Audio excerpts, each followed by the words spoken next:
Unlock the power of Excel by seamlessly combining data from multiple sheets to create dynamic, consolidated reports. Let's say you have monthly sales data spread across different worksheets and you want to calculate a grand total in a summary sheet. We'll start by going to the sheet where we want our consolidated total to appear. For this example, it's our total sales sheet. First, in the cell where you want your total to appear, begin by typing the equals sign. This tells Excel you're entering a formula.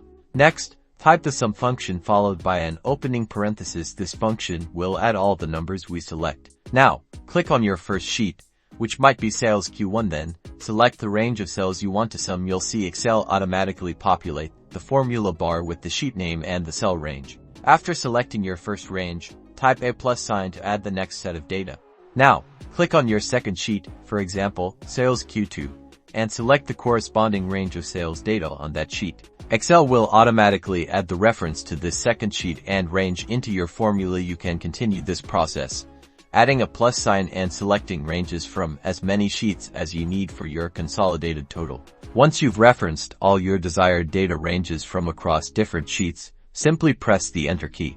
And there you have it. Your cell now displays the accurate, consolidated total, dynamically pulling information from various worksheets within your workbook, empowering you to generate more comprehensive reports and perform powerful cross-sheet calculations.